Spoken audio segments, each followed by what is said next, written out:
you. So I hope you guys have plenty of questions as well. So if you'll please help me welcome Barry Bostwick, Patricia Quinn, and little Nell.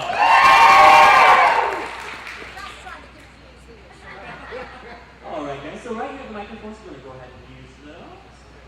And so we're going to go ahead and. Oh, go ahead. Thank you. You're welcome. What is this little? Oh. Is it taking a picture of you? I believe so. Video. Come on, you've been enough pictures. Okay, so well, first of all, thank you all three for joining us this evening. This is a big movie. 40 years now, the longest running movie in motion picture history.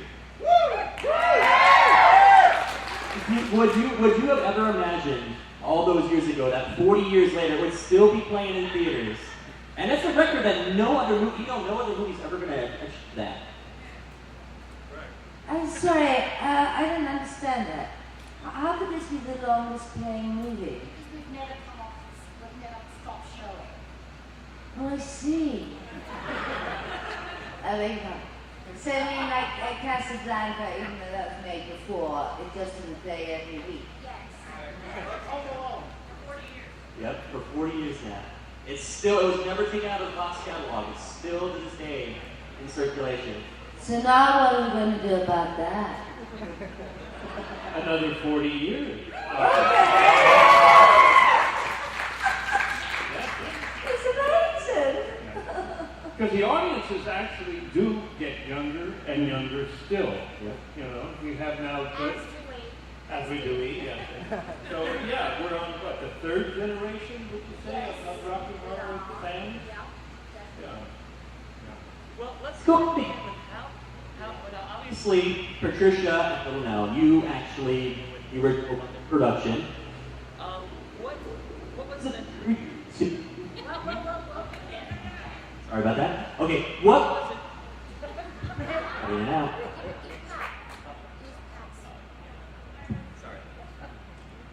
Okay, so as I was saying, obviously both of you were in the original London production.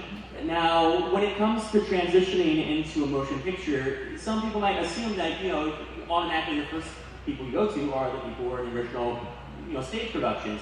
That's not always the case. Can you talk a little bit about if you had to audition, what that process was like, if, there was a point where there was uncertainty if you were going to be carried on over into the film? And then Barry, what was it about the production that attracted you to playing the character Brad? Sorry, the first question? What is your question? Well, when you obviously you start off with the stage production. Yeah, I can really hear you. Yeah. So when you Right, the stage production, I personally did the stage production, which was meant to be for 3 weeks upstairs at the Royal Court, and it was the absolute money that attracted me to do that in a 60-seat theatre at £18 a week, which was really exciting. And then we were told that this was by word of mouth, very successful, so we were asked to do another 2 weeks upstairs. That's 5 weeks. One said, well, I can't afford to do this anymore. It's, I can't eat. So then it then moved on down the King's Road and went on and on forever.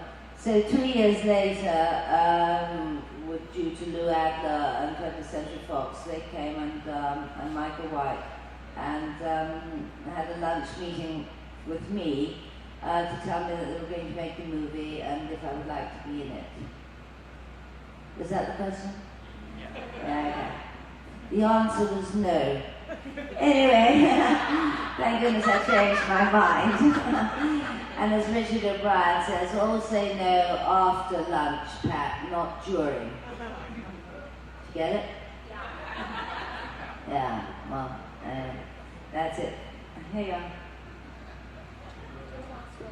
And my question was what attracted me to it? Probably the high heels. Thank you very much. And what else attracted me to it? It was such a, this is such an old word, but it was such a hip show. You know, I mean, I saw it in L.A. When it was at the Roxy, and it was just so. It was different, and it was avant-garde and modern. It was modern, yeah. Well, Kim, remember Kim? Who played, I think, the Rocky Kim or something? What's his name? Yeah. When I went to see the show there, Kim Milford, who played Rocky, prior to the show, the cast would come out in the audience and mingle. Did you do that in London? Yeah. Did you? Yeah. And No. oh, okay. Mingle. You never mingled. There were ushers. Were you an usher? Richard O'Brien and the character playing Eddie and Dr. Scott and myself were dressed as ushers. And we would have those plastic masks on and nylon ushers jackets and men's, tweed, pinstripe trousers.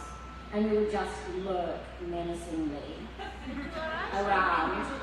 If we wanted to, but we didn't, we weren't really. We just, if we felt like it, we would take their ticket and point to it and whatever.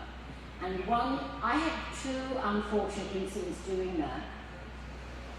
I was, someone had sat down, I think I just went and put my hand on the seat, at the back of their seat and just stood there, because Richard O'Brien, of course, was terrified doing it.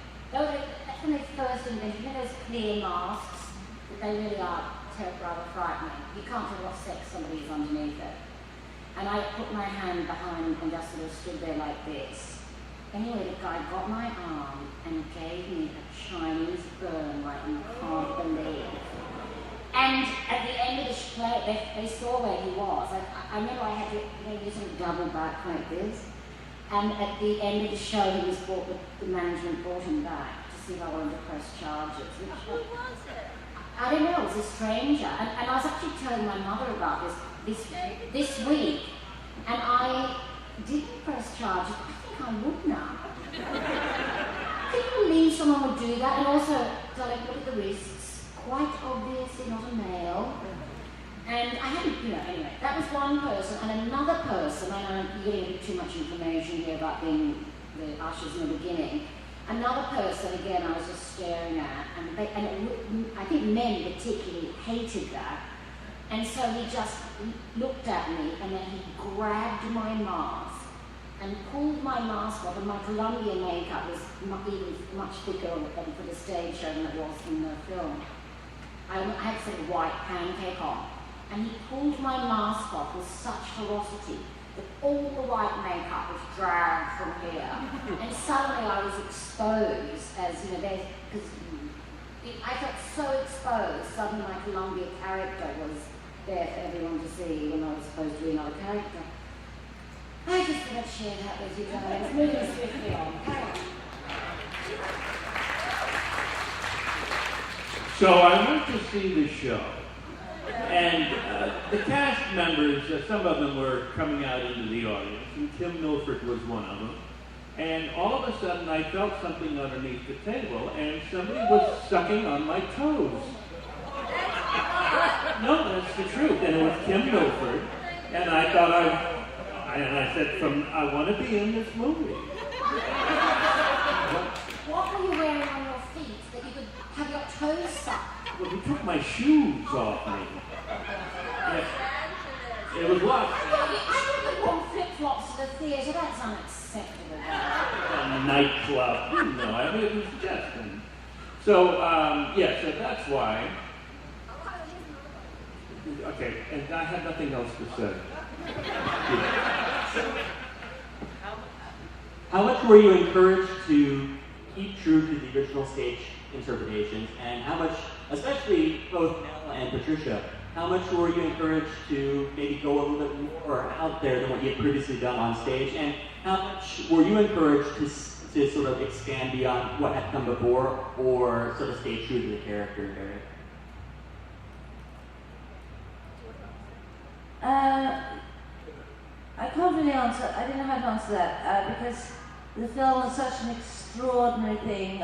If you can imagine, in the 60-seat theatre, we were working on the stage the width of this table, and that the sets and Transylvanians and motorbikes and the laboratory and have these amazing sets, and for the whole thing to open up into a movie was extraordinary. So it was a completely new world to enter into this. And so what was brilliant was that we were a family, so we knew who we were, but it was an amazingly different thing to do. And then Barry and Susan came and Meatloaf to join us. And I don't remember, you weren't at the first day of the, when we were singing at the White House Hotel. We were rehearsing. You didn't come to that. It's the first day I met Meatloaf. You and Susan went out there, and we were rehearsing the songs. And Meatloaf walked in, and he'd done the Los Angeles show, and I'd never met him before. And he walked in, and he said, "Ha ha!" Oh God, who's that? And this guy, this big Texan boy. Anyway, and so anyway, then he suddenly sang Hot Patootie just to the piano, Richard Hartley playing, and the chandelier shook, and I shook, and they've been shaking ever since. It was amazing. You know, I think the hardest thing about the movie, from my standpoint and probably Susan's standpoint, was the tone of how big, how small, how over the top, you know. And I think that the director, what was his name? Jim Sharman. Yeah. Jim had such a good touch with everybody to keep us all on the same level. Because it could have been a disaster, you know, with some people just climbing off the ceiling, you know, and other people. And the direction I was getting a lot was, can you just tone it down, make it simple. Yeah. I am the straight, well, yeah. I'm the straight man. Okay, yeah. I was the straight man, yeah. I still am the straight man. Yeah, so I think that was the challenge. The challenge was to make it theatrical, you know, make it funny, but don't make it too big and too much that you're commenting on it. You know, it had to be very, very real, super real. Darling, we were actually in the middle of the Chekhovian show. We were playing Chekhov. We believed in everything. Yeah, and you were wonderful. Oh, thank you. Well, hello, can you hear me? Can you hear me at the back? There is no back. Oh, there's the back. Yes, well, I don't remember being told to tone it down, because I'm a pretty big performer, wouldn't you say, Pat? And Pat and I know I always drag this up, but I still wish we'd gone, an accent! When we said an accident. I think it would have been funny to be over the top at that moment when we, you know, something Frank, and he goes, it was an accident, and we go, an accident. You know, in show, we used to go, an accident! And I think that would have been funny. But so that's the only really specific tone it down moment. And God knows, I don't even know if we were asked to tone it down then. Did he ask us, or did we decide? Yeah. Woody Allen told me to turn something down once on performance. It ended up on the floor anyway, so.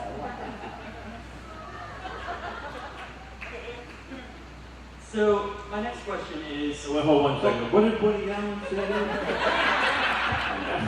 I haven't heard this story. What? Oh, I can't remember which movie it was, but Liv Tyler was in it, and she was totally cut out, and also, who's that? Natalie Portman. But they were both young teenage girls. Oh. Did you hear that? Young teenage girls. And they were both cut out of the movie, I think. Certainly, Liv Tyler was totally cut out. But anyway, I had to play a decorator. I had like 2 days work on it, and of course I was thrilled. And I had very few lines. And he demonstrated what he wanted me to do with some fabric, and he was so brilliant at being, what I was supposed to do. So when I did my imitation of him doing, he asked me to do it. He said, do less. So we did another take, and I did less, and then he came up to me and said, do more. So then I did more, and that seemed okay, but he didn't make the cut. It's interesting, I think a lot of stuff in his films doesn't make the cut. Like when you've got really good actors get completely, so I consider myself just blessed that I have my moment with Woody. Who, by the way, I believe is innocent of the accusations. Aye. So just innocent of the accusations, maybe innocent. My first wife was the inspiration for the young girl in Manhattan. And she was dating him when she was underage. And so he wrote that movie with her in mind. That was my first wife, yeah. Well, I know she never said exactly what they did, but she was they were friendly. Yeah. But so, I mean, if you look at the movie Manhattan, Yeah. and the relationship with the young girl, Mariel Hemingway, that was my first wife. Just thought I'd throw that in. But it's not the truth. Was it true? No, not to Mariel Hemingway. No? Her name was, I love her it. name- I think it's really love subject or finding details. her name was Stacy Nelkin. Nelkin. Well, you know Stacy Nelkin. Halloween 3, that's right. Yeah. Was she going off to college, university in Paris? No. Because that's what that character was doing, wasn't she? Yeah. She was going off to university in Paris. No, I That's don't what I think. seem to remember. Yeah. 2 years of my life. A good 2 years. But 2 years of my life. Yeah. Yeah. No children. Okay. Now, there are so many. You believe any of that? You don't? IMDb it, God damn it. IMDb it, God damn it. Okay, so there are so many great iconic performances in the movie. There are so many great and iconic performances in the film production of Rocky Horror Picture Show.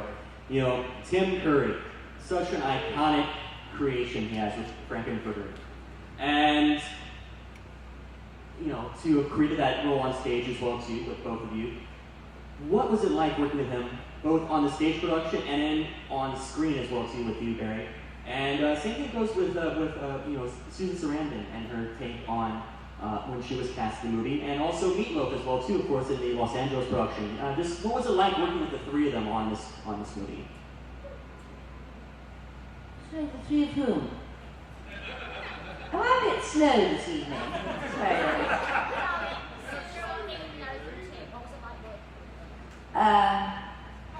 Alright. They were the Americans, They were the token Yanks. I forget where I am. Where am I? They were adorable. They were so refreshing. That's what I can say. They were brilliant. They were bloody brilliant. Yeah, they were. Right, that's it. Sorry. But we had a marvelous original Janet, Julie Covington, an English actress who was quite brilliant.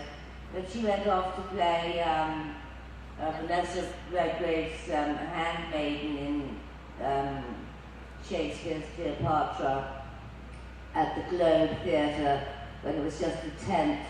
That was her mistake, because the tent blew down, the play was not a success, so she didn't get Janet in the film. So Susan was very lucky. And my dear friend, whose memorial service I've just been to last week, Christopher Malcolm, was the original Brad in Rocky Horror.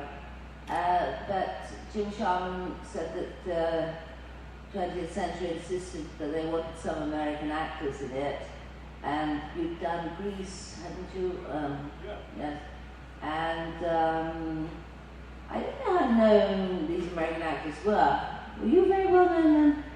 A huge star. I've never, what had he done? What had he done before? Megaforce. Oh, yes. Okay. All right. Well, I just thought their talent was stunning. I thought they were wonderful. Okay. What was the question? Yeah, what was the question? What was it like working with Susan and Tim? And Tim.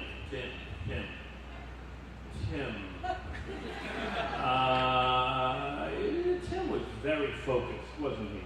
Yeah. Incredibly focused and professional and befriended me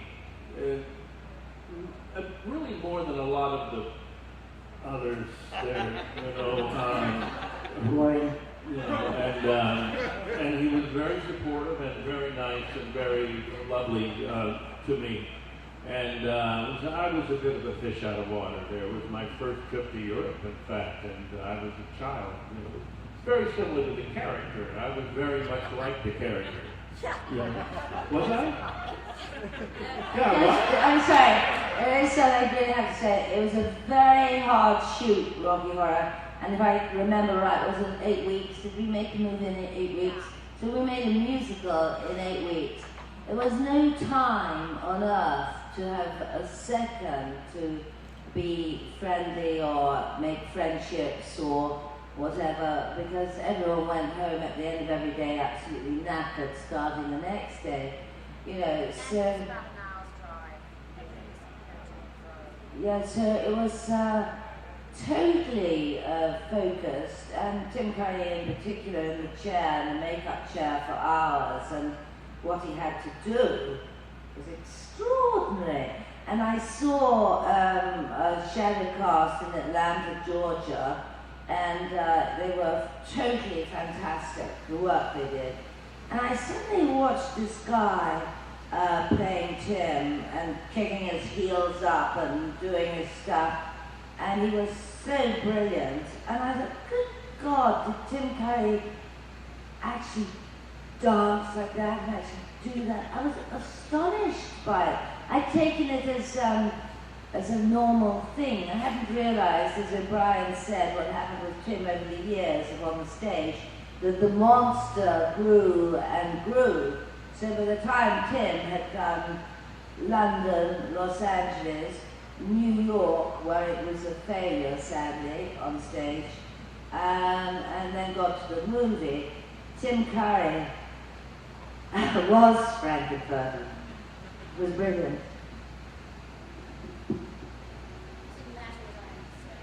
I think we should have a question now. Give us another question. Okay. So my next question has to do with the follow-up. How did shot treatment come about? How did it come about? What was the process that led to the creation of that film? That's a question for Pat.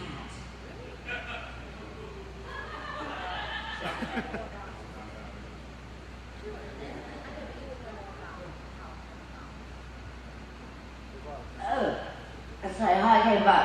Well, there was a sequel, and it was going around and around what this would be, and it was called The Old Queen, which I always thought was a ghastly title for anything.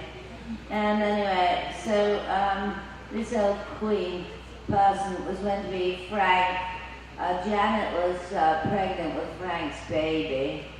I always thought pregnancy in rock and roll was ghastly, And so nobody really had sex in it, did they? No. Anyway, that's what I thought. Oh!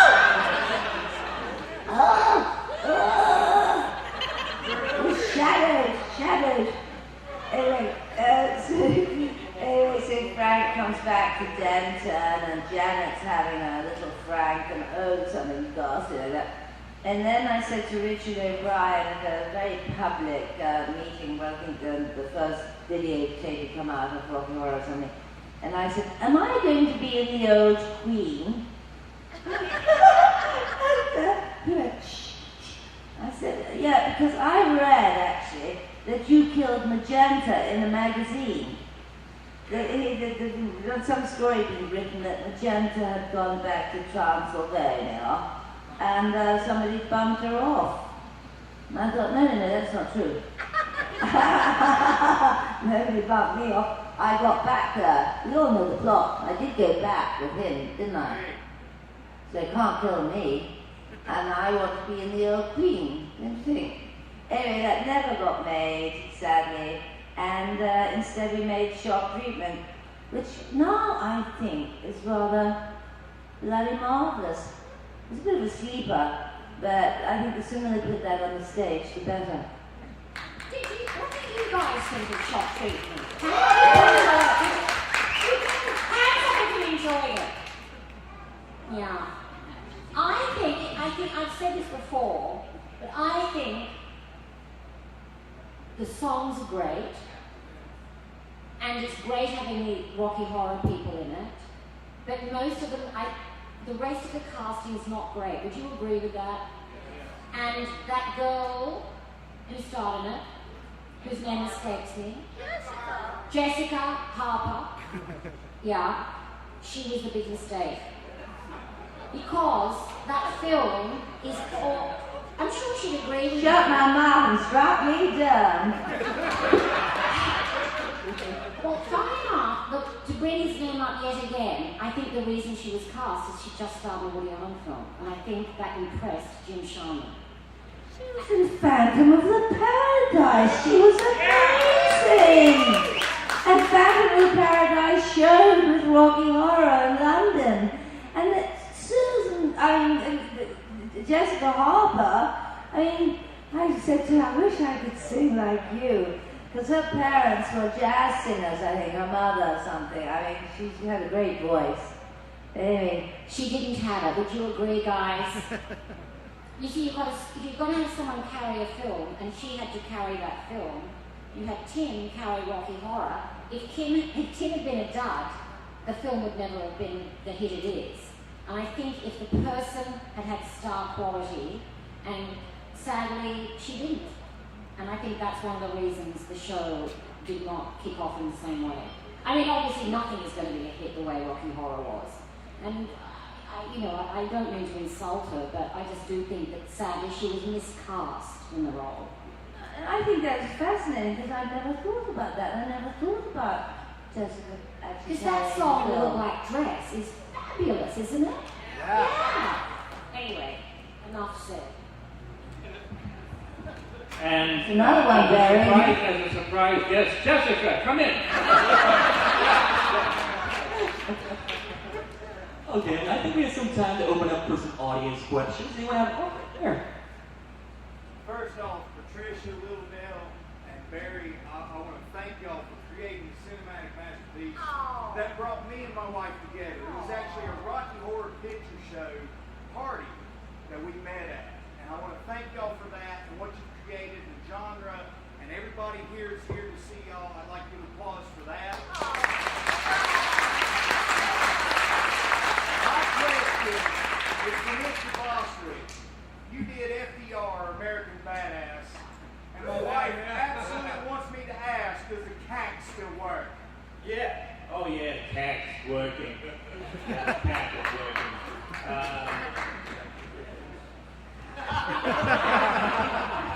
CAC's working. CAC. The CAC still wax. The CAC still works. Yeah. You haven't seen that movie. At our little space out there, I have a poster behind me of FDR, American Badass.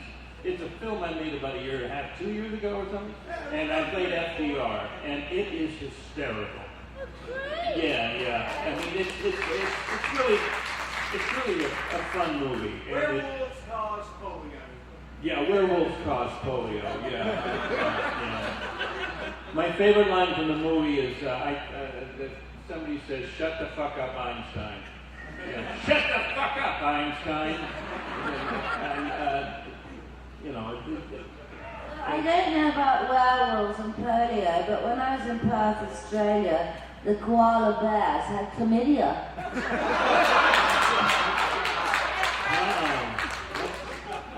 really nice segue parallel. Yeah. Yeah, that's going to somehow come into the press on CNN about the missing plane in Malaysia, off Perth, where the koalas have chlamydia. My question is for little Nell. The wonderful moment when you pull your pajama top down and something appears. Yeah. How much planning went into that?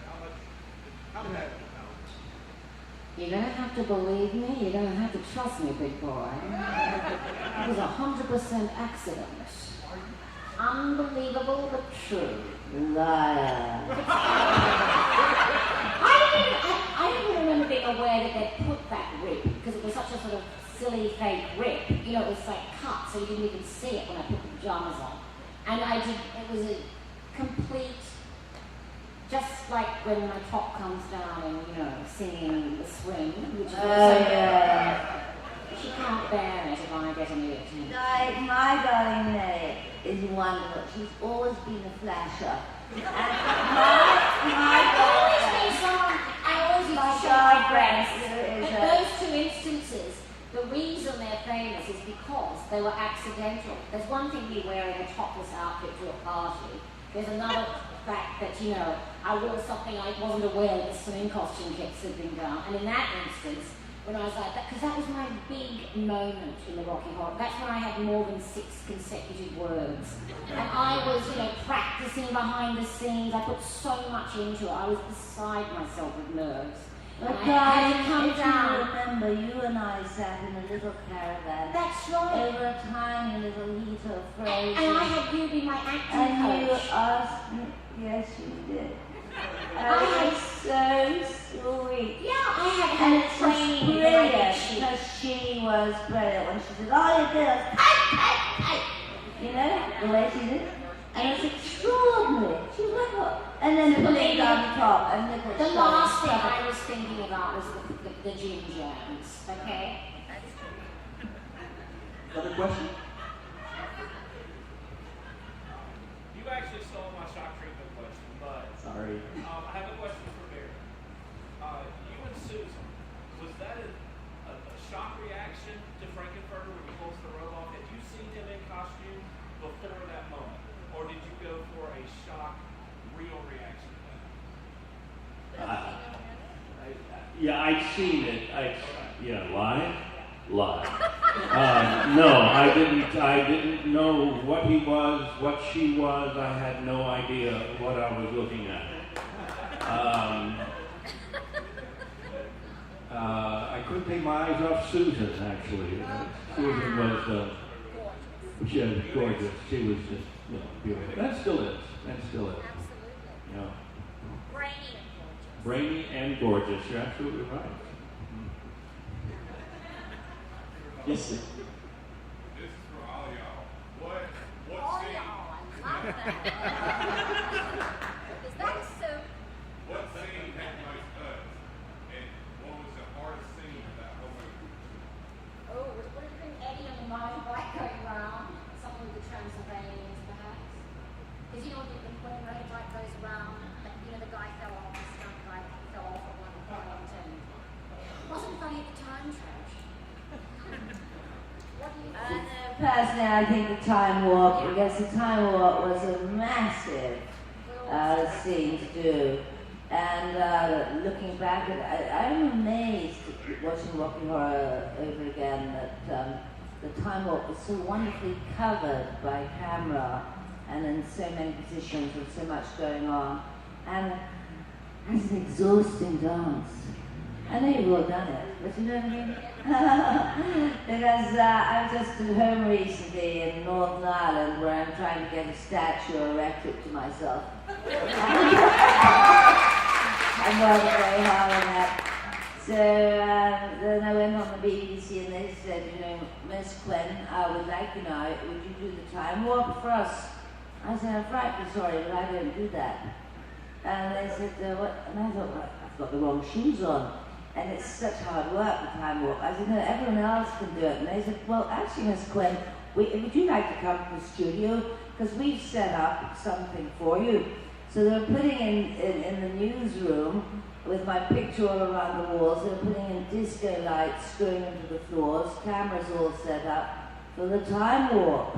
I thought, oh, I think I better do it.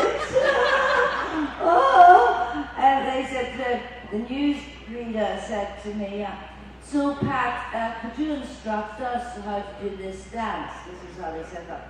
I said, well, yes. It's supposed to jump to the left, and all the newsreaders were there. I had one said, did you get it right? Did you go the right way? He said, yes. And then a step to the right, and then the knees and thighs, and do the pelvic thrust. And I said, and just give it a good thrust. And yes. And I'm sorry. And so eventually we all sang and did the time warp. It was brilliant fun. On the news at the BBC Northern Ireland, everyone was time warping. I think the hardest scene for me was the last scene where we're groveling around in the mud. And not because the scene was that difficult, but because it was the last scene in the movie shot. And I remember when it was over, there were a lot of tears and a lot of people, very sad that this was over. I think everybody understood that we had done something special, and it was all just over. It was over. And you weren't there that day, no, you weren't there, no. Maybe that wasn't the last scene. It's my last day, yeah, but it was very sad. A lot of tears. Yeah. Well, I want to thank you all for coming out here this evening. This has been a great panel. I want to thank you for taking part in it. I want to thank you for your questions as well, too. Thank you. So, we can get a nice big round of applause once again for Barry Bostwick, Nell, and Patricia Quinn. Thank you, ladies and gentlemen. Enjoy the rest of your weekend here at Mad Monster Party Charlotte 2014.